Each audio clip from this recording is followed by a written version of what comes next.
Assalamualaikum warahmatullahi wabarakatuh. Bismillahirrahmanirrahim. Rabbi shrah li sadri wa yassir li amri wahlul 'uqdatam min lisani yafqahul qawli.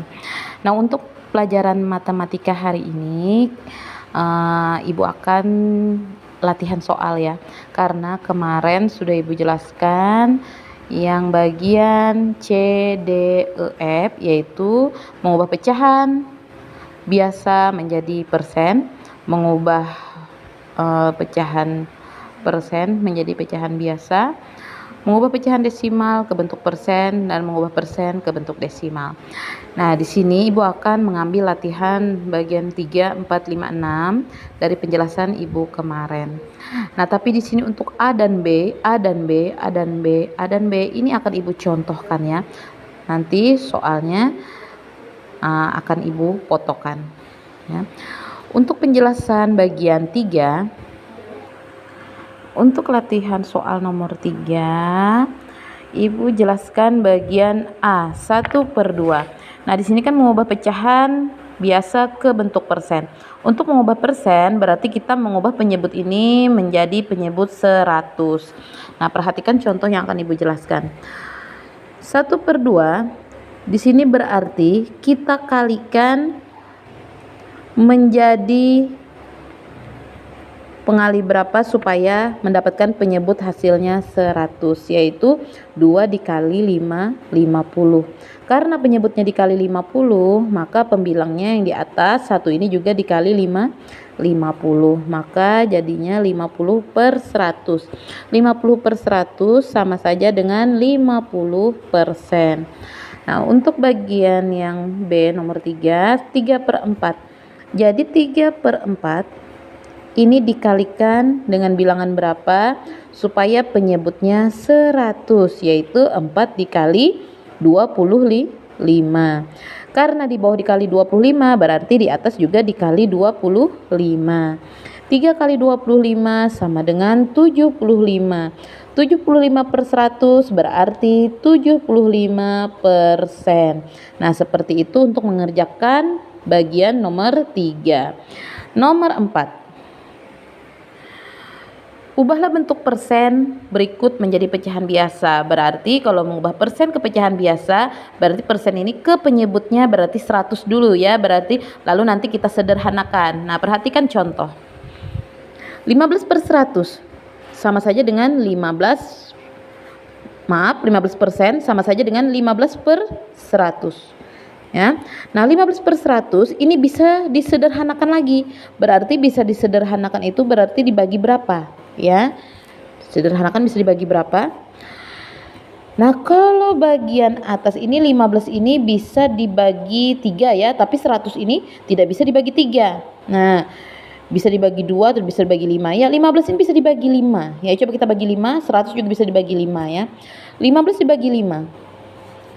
100 juga bisa dibagi 5. Kalau di atas bagi 5 berarti bawah bagi 5 ya. Kalau bawah bagi 5, atas bagi 5 seperti itu. 15 bagi 5 sama dengan 3. Nah, 100 bagi 5 sama dengan 20. 3/20 ini adalah bentuk pecahan biasa yang sudah disederhanakan ya. Apakah bisa disederhanakan lagi?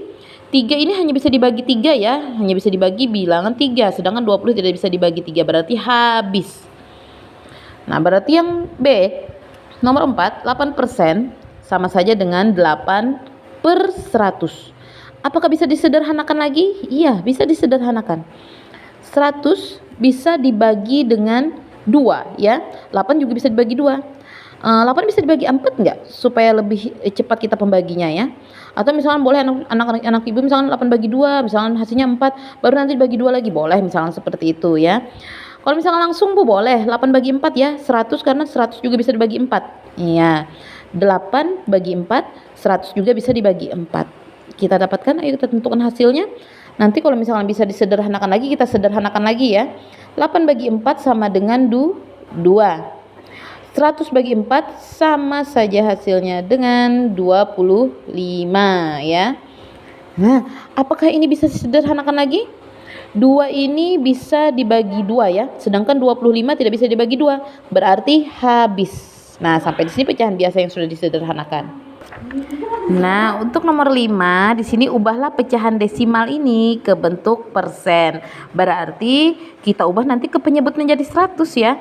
Nah, A dan B ini Ibu contohkan, nanti C dan D itu nanti akan jadi latihan soal ya.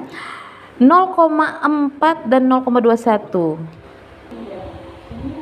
Nah, kita ubah ke bentuk persen ya, pecahan desimal ke bentuk persen. Berarti kita ubah ke pecahan biasa dulu. 0,4 ini sama saja dengan di belakang koma satu angka, berarti 4/10. Apabila ingin mengubah jadi persen, berarti penyebutnya harus 100. Maka 10 ini dikali dengan berapa supaya 100, yaitu 10 dikali 10. Karena di bawah kali 10, maka di atas yang 4 ini juga dikali 10.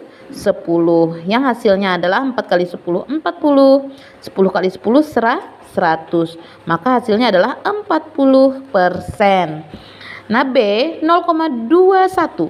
21 dua angka di belakang koma, berarti penyebutnya adalah 100. Yang angka di atasnya adalah 21. Jadi langsung kita temukan persennya, yaitu 21% karena penyebutnya sudah 100. Nah, untuk nomor 6, Ibu contohkan lagi bagian A dan B. Ubahlah bentuk persen berikut menjadi pecahan desimal. Nah, berarti kita ubah dulu ke pecahan biasa, baru nanti ke bentuk desimal ya. Perhatikan contohnya. 40% ini sama saja dengan 40/100. Nah, kata Ibu kemarin kan penjelasan, apabila bisa disederhanakan dengan dibagi 10, atas dan bawah sama bisa disederhanakan, maka boleh disederhanakan. Yaitu 40 ini bisa disederhanakan dengan bagi 10 ya. Karena 100 ini juga bisa dibagi 10. Nah, jadi kan penyebutnya di sini menjadi kecil. 100 bagi 10 sama dengan 10. Nah, bisa kita, kalau kita mau mengubah ke pecahan desimal, bisa penyebutnya itu bisa 10 atau 100 ya, atau bisa 1000 dan seterusnya. Nah, 40 bagi 10 sama dengan 4. Berarti di sini hasilnya 0,4 karena penyebutnya adalah 10. Nah, lanjut 6%. 6% ini sama saja dengan 6/100. Apakah bisa 100 ini jadi penyebut 10? Bisa dengan dibagi 10. Kalau dibagi 10, berarti atas juga bagi 10. Apakah 6 bisa dibagi 10? Tidak bisa. Nah, karena tidak bisa berarti sampai di sini dulu. Nah, sampai di sini saja ya. Berarti 6/100 sama saja dengan 100 penyebutnya berarti dua angka di belakang koma. Angkanya 6 di sini. Berarti 0,06 ditambahkan nolnya karena ini satu angka saja. Karena kalau penyebut 100 dua angka di belakang koma. Nah, sampai di sini dulu penjelasan Ibu untuk latihan soal nanti 3, 4, 5 dan 6. Ya, mudah-mudahan anak-anak bisa memahaminya. Apabila ada yang ditanyakan, bila bisa chat pribadi. Salah hilap Ibu mohon maaf. Wassalamualaikum warahmatullahi wabarakatuh.